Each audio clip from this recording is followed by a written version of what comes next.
He kōna ipurangi tēnei nā te reo irirangi o Aotearoa. Kia ora. This is a special crossover episode of the Nellie's Baby podcast with the Black Sheep podcast. My name's William Ray, I'm the host of Black Sheep, and I also helped out Kirsty Johnston as a producer for the Nellie's Baby podcast.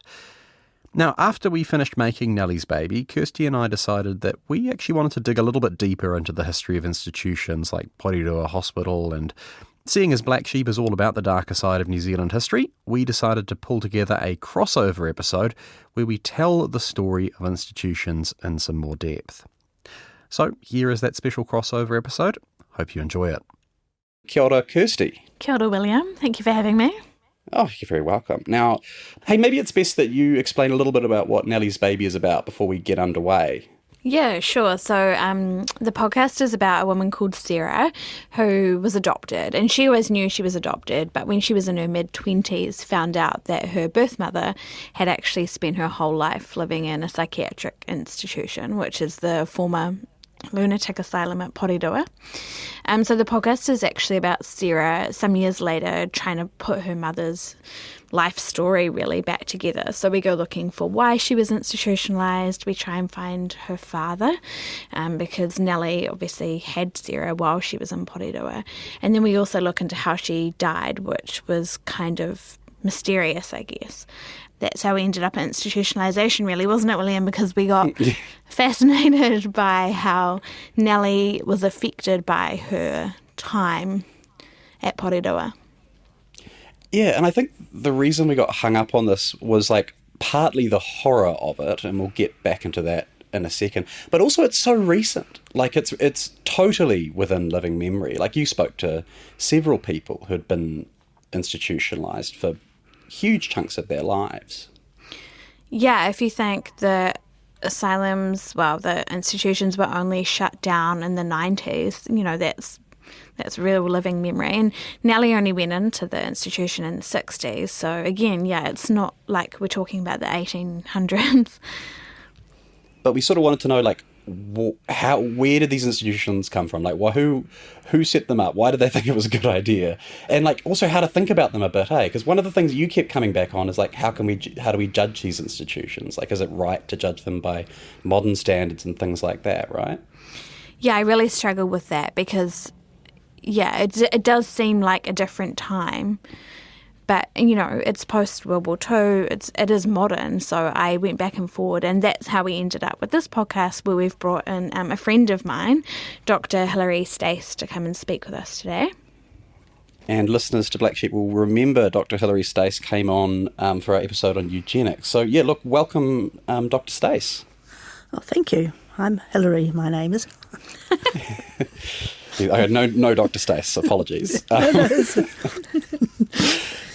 So, I mean, where should we start with this? I think it's always good to start in, you know, colonial New Zealand, when a lot of people, immigrants, particularly British immigrants, were coming to New Zealand for some kind of better society, an ideal society. They wanted to get away from the poverty, the asylums, those big asylums in Britain, the workhouses, and they thought, here, you know, come to New Zealand and everything will be nice.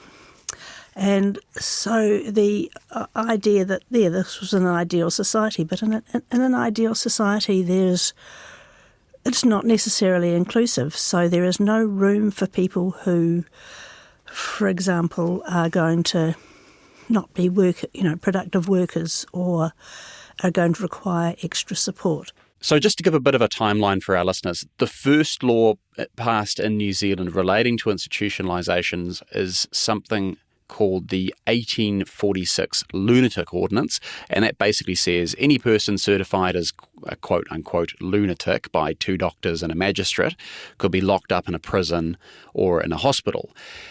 And that was obviously a pretty horrific situation for these people. So in the 1860s and 70s, you see the rise of purpose-built facilities called lunatic asylums. But I guess what I found surprising is that when you look at the stuff being written about quote-unquote, lunatics in this era, it's often quite sympathetic. Like we have a quote here from an 1864 report into lunatic asylums by a provincial council select committee. It says, lunatics should be regarded by the state as objects of tender solicitude, and no pains or expenses should be spared in ameliorating their condition. They, meaning the committee, wholly condemn their being treated as paupers or prisoners. So I guess the question is, how do we get from that sort of thing to the more, I guess, eugenic attitudes of the early 20th century? Once we had the 1877 Education Act, the more we had testing, the more we had those sort of ways to judge people and their abilities, the more there was found that there were people who weren't meeting some ideal standards of what should be expected from people. And so as well as that, there was Darwin's theories of evolution were being turned into what was called social Darwinism, whereby there was a morality thing put on top of it. So if people had some impairments or any sign of things like alcoholism or something like that, it was considered that it was some kind of defect. And it was also morally a moral risk to the rest of the population. And by the 1903, a very prominent Wellington doctor and politician put out a little booklet called The Fertility of the Unfit. And in that he actually advocated for sterilisation of various groups of people who he saw as undesirable for this new society. Well, the society was developing, but he saw them as problematic groups. I've just got this pamphlet in front of me, and it's several hundred pages long. Actually, it's quite detailed. Yeah. But right at the end, he gives us sort of like TLDR in sort of 12 points, which is, I'll just run through it. So what he says, the birth rate is rapidly and persistently declining. The food rate is persistently increasing. The declining fertility is not uniform through all classes. The fertility of the best is rapidly declining. The fertility of the worst is undisturbed. The policy of the state is inimical to the fertility of its best and fosters the fertility of its worst citizens.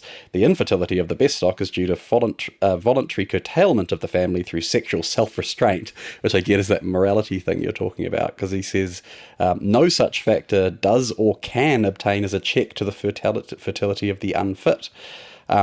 And basically goes on to say that, all these different methods need to be tried, including, what does he say there? Tuboligature, which I'm presuming is sterilisation of women. Yes. Yeah. Yes. Yeah, so here we have a group of very privileged white people deciding what groups should and shouldn't be allowed to actually breed. Those ideas develop and we get a eugenics education society with some quite wide influential membership. In about 1910, Truby King sets up Plunkett. He thinks people, you can improve the quality of people by, 4-hour feeding or better nutrition, or mainly educating mothers how to be better mothers. So there's all these ideas like that. But at the same time, and there's this whole worldwide idea of different values of different groups. And in New Zealand, this comes in 1911, what is called the Mental Defectives Act, which sets out to label different types of defect. And they, it's all merged. It's all mental health, physical, all those things sort of merge into one sort of idea of defect. But they do categorise them in various ways, like imbecile and idiot. And each of those, there's 6 categories, including epileptic. And each of those categories that means this is the particular way those people should be controlled and surveilled by the state, because there is a risk that their unfitness, their defectiveness will pollute these, the better quality of people who, as you just read out, they are the ones whose birth rate is theoretically declining. And there was also this assumption that the people who had defects were more fertile. So unless you constrained all these things, there would be more of these defective people sort of taking over. And when we talk about fertility, we're not talking about infertility, IVF, the way No. talk about today. We're talking about just people having more sex, basically. Yeah, yes, and also, so all that morality around sex is also part of it. So there's a lot of sort of talk about promiscuous girls and defective men who are predatory. It's all those assumptions going on in the background. So, yes, there's ideas of where you send these people. And so residential schools for those they think are educable, and then other institutions are starting to grow for those that really just need to be locked away. So there's some sort of segregation going on in that. And then in the 1920s, there's two commissions of inquiry, and one is about sort of that venereal disease thing, which mainly blames these terrible women, very, very misogynist. But the chair of that then goes on to do the next one, which was really important, which is a commission, and it looks at mental defect and links defectiveness and morality. And that leads to the 1928 Mental Defectives Amendment Act, in which they really sought legal sterilisation of certain groups. The sterilisation doesn't get through it, though it was happening in various other countries, such as the US. But Theodore Gray, who was a very influential head of the mental hospitals department at that time and wanted sterilisation, he didn't get his way with sterilisation, but he got to set up the first sort of farm colony, which was Templeton, the beginnings of Templeton, and that was started for boys, and he personally signed the first entry certificates for these boys who would go to Templeton, who would then theoretically be kept away. The idea of institutions was, firstly, you got them out of society so they stopped being a risk to, particularly for reproduction and taking over these bad genes, taking over the good white population. They would be totally contained for their lives. And Templeton didn't finally close until 2000. So, there's a lot of stuff happened there. And the Royal Commission on Abuse and Care, which has been meeting since 2018, has a lot of stories about incredible abuse in Templeton. So Templeton at the height had hundreds of young people, and then they never left. So those that survived into adulthood, and that pattern was repeated around the country. There were little sort of units in some hospitals. There were the big institutions like Lake Alice, which was founded in 1950, but has terrible, terrible history. Didn't close till 1990s. Still, so many stories of abuse and exclusion and horrible lives that so many people. So, Hilary, if I'm right, the difference between the psychiatric hospitals and the psychopedic ones, that psychopedic was more oriented towards people with intellectual disability, is that right? Well, psychopedic was for children, more for children, but there really weren't those distinctions early on. So, when Porirua was first started in the late 1900s, and it rapidly became a huge institution and a big, a huge farm. So it could look after all its, everybody worked as a farm. It didn't have to, it was just this big, huge industrial sort of complex, which happened to also have several hundred people. But some of them went in, some of them were disabled babies, say Down syndrome. Some of them were adults and men maybe with, serious psychosis. Sorry, people went in literally as infants, people would go in. Oh, yeah, wow. And there was this, because of the fear of children and particularly sort of adults and children to reproduce, children were quite a risk because they could grow up and then they could, because they obviously had some defect, they were obviously going to grow up and pollute the population. I mean, there were people fighting against big institutions because, if you had a disabled child like a child with Downs, you didn't automatically want somebody to take it away and say, oh, it'll be for the best, go away and forget about it, and we'll take this child and you may never hear about it again. I mean, parents didn't want that. They wanted community support. They wanted schools. They wanted futures for their kids. I mean, I've got an adult son with autism, and I mean, I wouldn't want anybody to take him away. I mean, and this is a really important point, right? Because I think, like Kirsty was saying, there's a sort of, you worry about pushing our modern morality back into time, and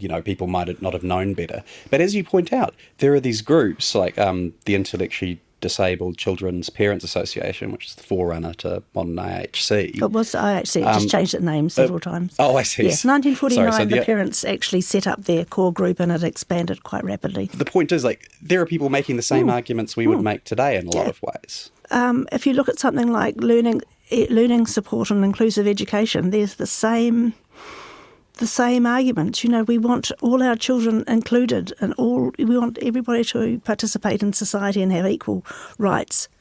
And what's the response to that? Is it just it's constantly? There are constant reviews, but there's also a big lobby of people who don't think it's worth wasting money on disabled children, so put them, and that was one of the reasons about the institutions from the 70s on. It was expensive because the deinstitutionalisation processes were slowly happening, but the institutions were still there, so there was sort of double funding, and it was very difficult. Sometimes the government was often attacked for having to fund two systems, and now, I mean, if you talk. In fact, I was just reading somewhere just the other day, somebody was saying, we should bring back, I know it was Trump saying, they were talking about mental health in one of those debates, and he said, we should bring back those big institutions. That was a good system, and people were kept safe. What he's saying is they were kept away, We heard an echo of that. Kirsty and I listened to this documentary, which was done interviewing these former nurses at Porirua. I think was it back in the 50s, Kirsty, or was it? They started working there in the 30s or 40s, I think, and then they were in their 80s when they did the interview, which was kind of in the early 2000s. So they'd gone back there's a museum on the former Porirua site, and they'd gone back to have a look around and were talking about their experiences. Look in, you wouldn't see a soul in here, and you'd have to come and feel all round in the straw, and they'd be as warm as toast, stark naked, because they wouldn't keep a canvas gown on. And I remember saying to somebody once, isn't it disgusting that these people are lying under straw? And this bloke, it was one of the doctors, what are you going on about? He said, a horse lies under straw and it's as warm as toast. And I thought, how right he is. Again, when you talk about, hierarchies, the medical hierarchy has been particularly strong and very, very hard to challenge. So other things, many staff members now say, look, I couldn't challenge, or I didn't know how to, or nobody would believe me. So it was very, very hard for, a nurse to challenge a doctor. And also the doctors almost always thought they were doing cutting-edge science. Every administrator would come in and do something different. So when they had lobotomies, which were only used for a very few years, and there's statistics about how many were done in New Zealand, this was the latest fashion, and there are a few particularly skilled surgeons who did it and trained, so, and this is all going to be for the best. We've got actually another clip which illustrates that, I think, perfectly, talking about electric shock therapy. When we came to work, we were all very toey, because this was new altogether, and he was going to put some electrodes on, and the patient was going to go off into a seizure, come out of it again, we hoped, However, it all went well. The whole thing went well. And the patient, 2 days later, talked to us as if she'd been there all her life, quite sensibly. She went home in a week. So as you heard there, ECT, electric shock therapy, genuinely it did cure some people, and it's still used today under anaesthetic as a treatment for things like catatonia, depression and bipolar disorder. But what these nurses obviously don't mention is what we know now, which is that ECT was also extensively used in ways which were completely inappropriate, and including as a punishment. ECT was used as a punishment for a lot of people and unanaesthetised. But again, it was seen as a way to some people would probably think they were doing the best, would calm them down and everything else. For others, it was to keep order. So if you've got a big institution with a busy ward and not many staff, anything, including psychotic drugs or ECT or any of those things, which would keep things calmer, were seen as really good. But if you hear some of the testimony from, say, the Lake Alice, the boys who were in the adolescent unit in Lake Alice in the 1970s, 50 years later, that trauma and the damage is as fresh as if they just had it. Yeah, because when we were looking into Nellie's story, she and some of the other people we talked to from Porirua were terrified of shock treatment. Like in her later years, she went to court. Her sister had to go to court to get like a guardianship order for her, and Nellie thought that they were going to get permission to shock her again. And in the notes you can see how frightened she is by that prospect. And then, I think what William and I struggled with was like the differing experiences, like you're saying, of staff and the doctors and the nurses versus the patients. Like they are so far apart in their experiences that it made it really hard to pick through. Pick through them. If you, if you have the whole ethos that there's a group that's dehumanised, and if like the Kimberley kids, and it's quite often have stories from nurses that, to wash them all, they had group washing, group, toileting, but you just put the fire hose on them, all of the whole room full of people. Because they're not like us, right? They're not the like us. Thing. And they're even different. though some nurses didn't like doing that and they thought it was wrong because they were told to do it, but also they're not like us. This is the way they're different. They're lesser humans. And when you ever get to a situation where somebody can say these are lesser humans, that justifies us all sorts of terrible things. And so that, if anybody ever hints that there are different groups of humans with different value, that's, I think, is a red flag. And you can see it in all sorts of contexts, even now. And just in case people think we're exaggerating here, like Kirsty, you came across a quote, I think it was from a doctor who was sort of pointing to like a gash that a patient had got, and was sort of going, well, look, for you and me, that would hurt a lot. But for one of these, insane people, they barely feel that. Yeah, they don't hurt like us. Yes. Yeah. And what we haven't mentioned again, is that the disproportionate numbers of Māori were being institutionalised from children and adults. And there also was that theory, well, they're brown people, so they don't feel pain, which is very, very common. They are lesser, intellectually lesser than us white people. So there are all those assumptions still, if not overt, still simmering right throughout the century and probably still now. So, Hilary, you've obviously been paying quite a lot of attention as well to the Royal Commission, like the evidence that's been heard there.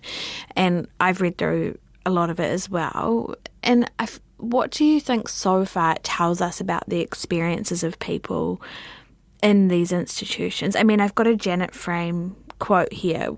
So Janet Frame was an author, and she was in Seacliff, I think, in Dunedin. And she said there was a personal, geographical, even linguistic exclusiveness in this community of the insane, who yet had no legal or personal external identity, no clothes of their own to wear, no handbags, no purses, no possessions, but a temporary bed to sleep in with a locker beside it and a room to sit in and stare, called a day room. Many patients confined in other wards of Seacliff had no name, only a nickname, no past, no future, only an imprisoned now. That would apply to so many institutions. And Sir Robert Martin has he was in, he experienced Kimberley, abusive foster care, Campbell Park, various other places. And his is the same.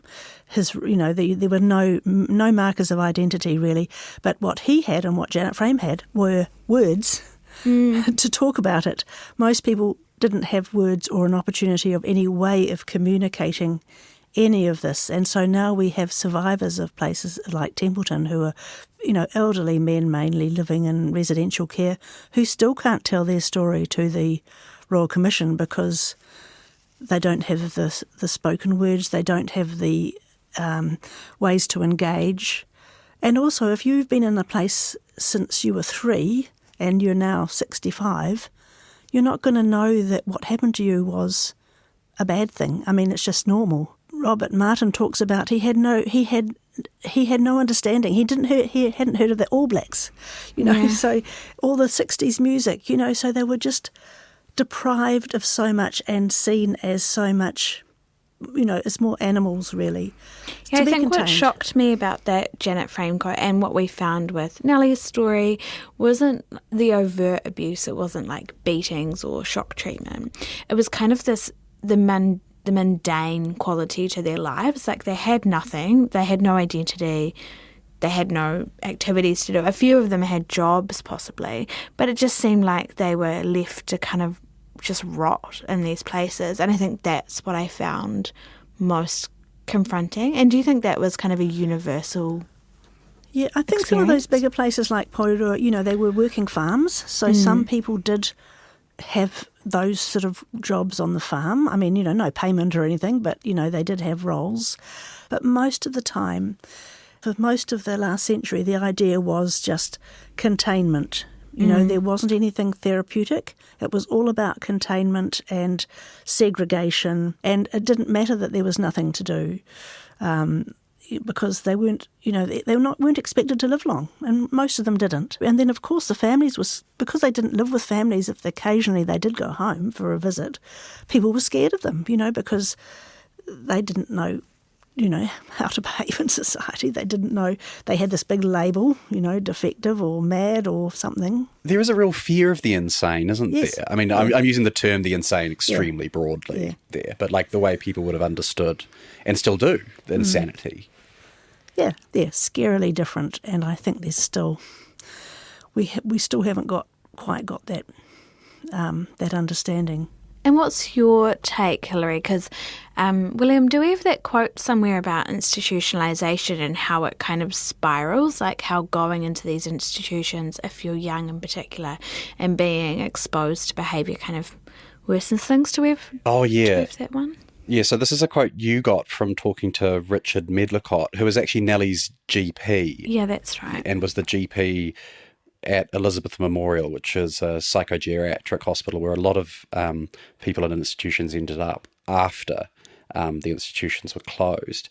In the bad old days, I mean, people were often kind of admitted to these long-term mental health hospitals for fairly innocuous stuff. And so people would go in and be surrounded by people who would have some severely abnormal behaviours, and they would learn abnormal behaviours. So that's the issue with institutionalisation, is it's not just the illness, it's that you're surrounded by, instead of being surrounded by young adults or children whose behaviour we would class as more normal, to put that in parenthesis, you're surrounded by people who are doing odd behaviours. One of the things that is quite shocking when you first hear about it is the Kimberley cringe. It's when somebody comes near somebody who's spent a long time in an institution and they immediately sort of cover up their head and go into that fetal position expecting to be hit. That idea that if somebody came close, it wasn't because they were going to give you affection or food or something, it's because you were going to get punished in some way. They were not just occasional, it's quite a well-known phenomenon. That's... I mean, we're just talking all the bad stuff in institutions. Some people would say that, it wasn't too bad and there were good staff, and some people got a little bit of education, and then some people actually got out and went and lived in, some sort of basic employment. But we are talking here about hundreds of people who went through institutions. And then you have, as you say, some of the staff, the sort of response that they have to sort of like, but what would you do differently? And actually we have a quote from the nurses. The patient had to be safe, had to be secure, had to be warm, wouldn't keep clothes on. There was nothing else really that you could do. There were pipes up there, the heat, but sometimes the heat wasn't enough. Sometimes it was too much, you couldn't breathe. But at least they were safe, and so was everybody else. How do you respond to that, Hilary? The idea about safety is always used to justify some extreme restraint or seclusion, but actually it's not a long-term solution. It only causes more trauma, whereas there are other ways, and it's complicated, but it can be done, and there are dozens of New Zealand young people and adults with high needs living in the community with well-trained carers now.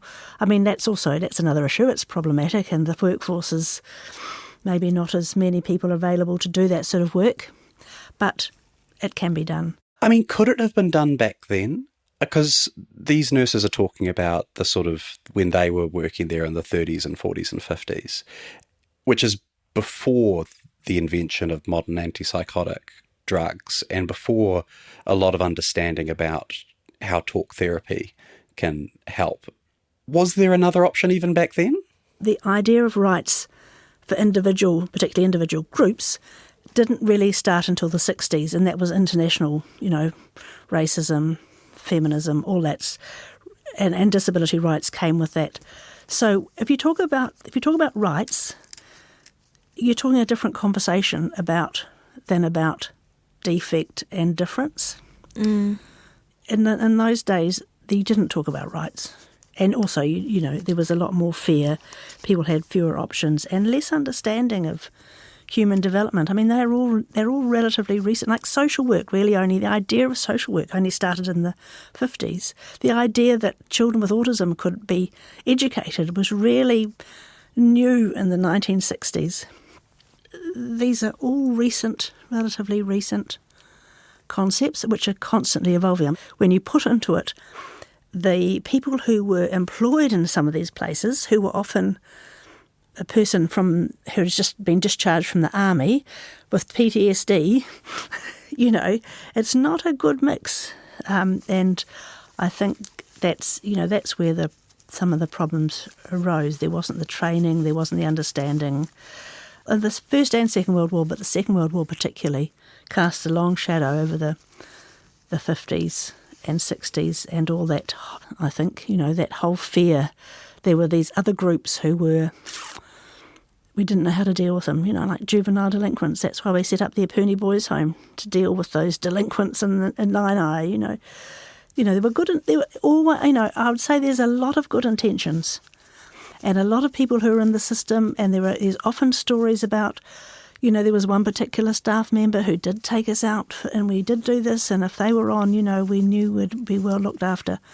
But it was that once you get an institution, bullying of any kind is almost impossible to avoid. And actually, one point Dr. Olive Webb made at the Royal Commission, which really stuck with me, actually, we've got this clip.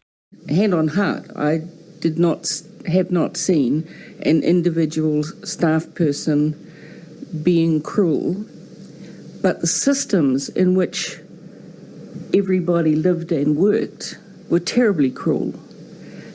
Because you had one group of people who had the power of life and death and daily activity and every single piece of power that you could wish to have, completely dominating another group who had absolutely no power at all. They didn't decide what they ate, what they wore, where they went, or anything. They were required to be obedient. And Dr. Webb, we should say, worked at some of these institutions and played quite a big role in the deinstitutionalisation movement. The last institution to close, the big one, was Kimberley. It didn't close till 2006. And there was huge opposition from the parents and family members group because, again, they thought they were safe there. And it took a march on Parliament led by Robert Martin, who had this lived experience of it, and he led a march to Parliament. And finally that was closed. But Ruth Dyson is particularly, she was the minister at the time, but it was a very careful job because there was this fear, and there was also some not very good stories of the deinstitutionalisation process from the 70s. To get the good new accommodation in the new houses and get up the proper care and support and get the acceptance from their new communities, all those things were slow and quite tricky to do. And sometimes it was the parents who opposed them the most. So, I don't think many of them would still oppose the closure of the institutions, but it was hard for everybody, and that whole idea of, safety was very, important to many, and they were safe somewhere, locked up. Yeah, we heard a bit of that in Nellie's story, didn't we, William, about how when Porirua was closed, which kind of happened over quite a long time frame. It's not like, I think sometimes you think of it and you think they've just opened one day and shut the next. It was probably like 20 years. But when Nellie finally had to leave, somebody, I think it was a social worker, suggested a placement for her, and it wasn't until a nurse intervened and said, no, she needs 24-hour care, that they were able to find her somewhere suitable, because otherwise she might have just ended up in like a halfway house, and that really wouldn't have been safe in her case. No, I think that was quite a common story too, that the deinstitutionalised process was probably not as carefully done as it should have been done. And I think because it came at the same time as like other competing priorities, right? Like there was fiscal savings. This is the same time as like the oil shocks, and then you have the fourth Labour government coming in. But also there was the neoliberalism of the 90s. A lot of organisations either lost their funding or had a very hard time competing for funding. Disability support went from social welfare to health, with very tight eligibility requirements. So there were a whole lot of other things happening that made that, particularly the 90s, I think, a particularly hard time. One thing I wanted to ask about is the sort of continuing fear of institutions, because I don't want to breach privacy here, so I've got to be tricky how I word this, but I know of someone who has never been institutionalised, has never been diagnosed with any kind of disability of any kind, but clearly has some psychological problems. And I think a big part of why that's never happened is because they are terrified of ending up in an institution. That struck me as just one of the really insidious, long-lasting implications of institutionalisation. Yeah, that idea of asylum is actually a really valid idea. There are times when people need asylum. They need a peaceful space where they can get well or something, have a little space away from the difficult world.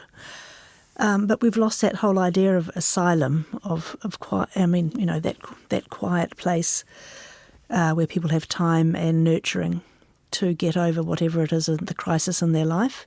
It's funny because it actually sounds more like the sort of 19th century ideas of like health spas. I know were really popular for a while. Like going to the seaside for your consumption. Yeah. Yeah. Is that almost what we need to go back to? These sort of like boarding house type things, sort of where people just sort of check themselves in for a temporary period. Well, for some people, it depends on what their individual circumstances is, but that might be something. And I think that has been suggested and even trialled in by some mental health NGOs. But they're houses, they're community houses with caring people who will just take care of people who are in some kind of distress. It's all possible. It's just the funding and the attitudes. It really, listen to the people who have the lived experience of institutions, and you get ideas of what could be better. So the people like Robert Martin are very valuable. And in the Royal Commission, we're hearing there's so many similar themes, that lack of power, the being seen as the problem, the individualisation of your problem, the idea of defect, the idea that you're a less valuable human, and that other people have power and control over you. They're such common themes that, we should be able to do something about addressing those without having that whole idea of institutions having nice, peaceful places. Kirsty, is there anything else you want to ask just in our last couple of minutes here? No, I think we've done really well. Thank you, Hilary. You're, as always, the font of all knowledge. Well, I don't know. I haven't got lived experience. I'm only an observer and a learner. We really appreciate your time. We really do, and thank you. Yeah, thank you so much for coming in, and thank you, Kirsty, for bringing me along on the Nellie's Baby story. I'll push again that our listeners should absolutely go and listen to that series. It is just really eye-opening. So in all has it sorts come of out ways. yet? Is it already out? No, but by the time this releases, it'll be out. Right now, I've got to literally get off this call and then go back to editing the final episode. I thought I'd missed it. Yeah, you're breaking our continuity here, Hillary. Sorry. This special crossover episode of Black Sheep and Nellie's Baby was produced and presented by Kirsty Johnston and William Ray.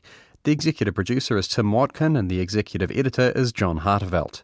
The production coordinator is Brianna Uritich, and the sound engineer is Phil Benge. If you want to hear more RNZ podcasts, you can follow or subscribe for free on Apple Podcasts, Spotify, YouTube, or wherever else you find podcasts.